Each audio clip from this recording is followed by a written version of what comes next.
but there's a downside to it in a couple of ways. The first one, as was shown in those same classic studies, back to this diagram, what you do in this case is you show somebody a pair of colors. And in one case, the two colors come within the color term in their language. In the other case, it comes across the boundary. In terms of the visual spectrum, these two pairs are equally different, but you ask somebody, how similar are these two colors on a scale of 1 to 10? And what you see consistently are two things.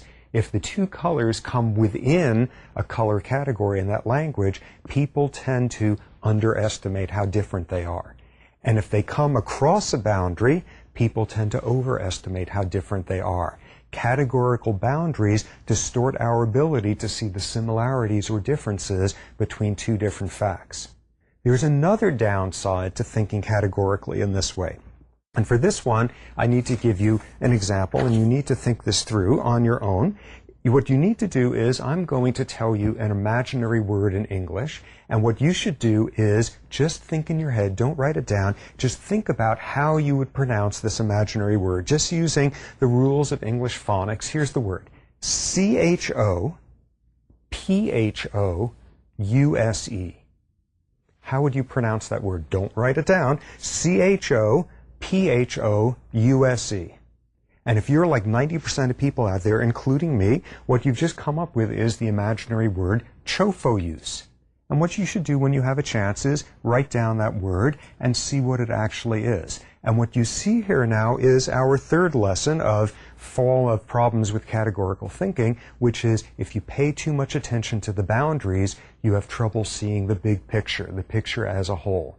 So we've got this tendency, and what the purpose of this course is to try to fight that tendency. Instead of thinking categorically, to think in a much broader way.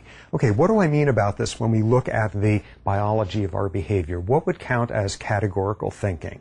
You've got some chicken, some male chicken who sees some female chicken on the other side of some street, and the female chicken does some sexually solicitive thing with her wings or whatever it is female chickens do, and he, very excited, goes running over to her, and thus we have this behavioral biology question: why did this chicken cross the road?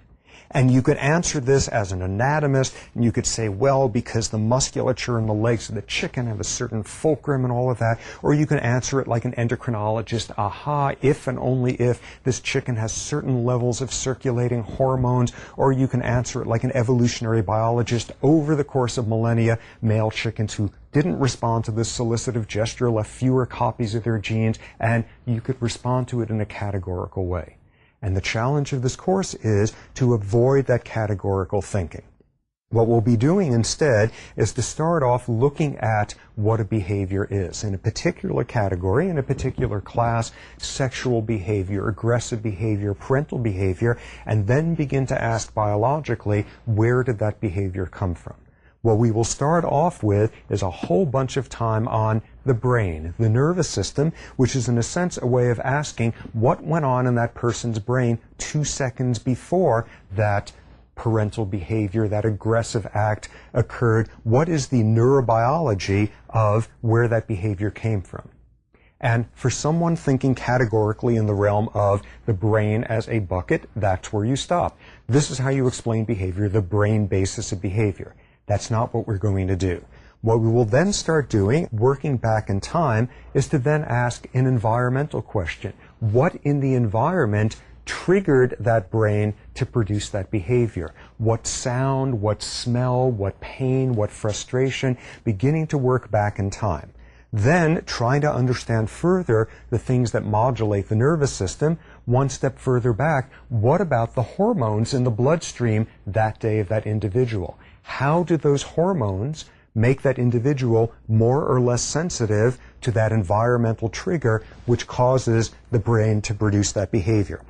And then working all the way back in time, what are the early experiences of that organism? What are the hormones, not hormones that day, that week, but hormones back in childhood, during fetal life? What was the nutritional environment, the stress environment of that fetus back when? And then working further back, what are the genetic attributes of the population that individual comes from, which pushes us all the way back to this evolutionary set of questions. What are the pressures of natural selection that sculpted that species, that population, to have a certain biology, played out in fetal life, played out in hormones this week, making you more or less sensitive to this environmental trigger of the brain producing this behavior. That's going to be our general strategy. And the critical concept of this entire course is to go one step beyond saying, ooh, it's important as we look at this chart to not only know something about the neurobiology, the endocrinology, the early experience, etc. The most subtle point of this entire course is, at any given stage, whatever of these boxes, whatever of these categorical buckets you are sitting in, it is simply a way of saying this is where we are in describing all of the biological influences that have come before, from 1 second before in the nervous system to millions of years back in natural selection. At any given point, it is merely a way of describing it. If you talk about evolution, natural selection, you are talking about genes. If you are talking about genes and their effect on behavior, you are talking about a brain that works one way versus the other. All of these are ways of pulling these pieces together. Okay, so that's great. Officially, we are going to think in a complex, subtle way. Hooray for us. You might sit there and say, well, yes, this is a whole lot of verbiage, essentially getting to the point of saying this is a complicated subject and we've got to think in a complicated way, and obviously any serious scientist out there knows to do the same.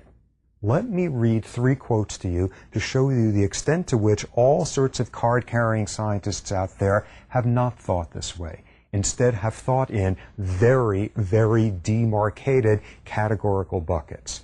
Okay, first quote. Give me a dozen healthy infants, well-formed, and my own specified world to bring them up in, and I'll guarantee to take any one at random and train him to become any type of specialist I might select. Doctor, lawyer, artist, merchant chief, and yes, even beggarman thief. Regardless of his talents, pensions, tendencies, abilities, vocations, and the race of his ancestors.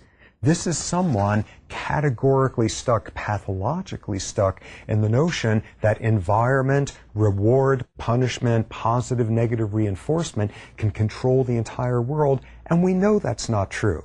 We know that certain individuals have certain biological constraints where no matter what the environment is, you cannot turn them into anything you wish them to be. Where's this quote from? A scientist named John Watson, early in the last century. This was the founding father of a field of psychology called behaviorism. And this is a whole view that you explain all of behavior within one of these buckets having to do with the environment. Very interestingly, a few years after this quote, Watson left science completely and became an extremely successful advertising executive. I do not think this is by chance. Okay, next quote. This one is even worse. As follows. Normal psychic life depends upon the good functioning of brain synapses, and mental disorders appear as a result of synaptic derangements. Synaptic adjustments will then modify the corresponding ideas and force thought into different channels. We obtain cures and improvements, but no failures. Now, in a couple of lectures, we'll learn what these brain synapses are, but the main point here is we've got a problem. We've got these synaptic derangements, and then go in with these synaptic adjustments. What do you think these synaptic adjustments are? Some sort of drug? Some sort of pharmacy? No, you wish it were that genteel. What we have here is a synaptic adjustment. Is go in with a big old knife and cut out the front part of the brain, a frontal lobotomy. And this is a person pathologically caught up in the notion that one of our buckets, that of the brain, explains the entire world.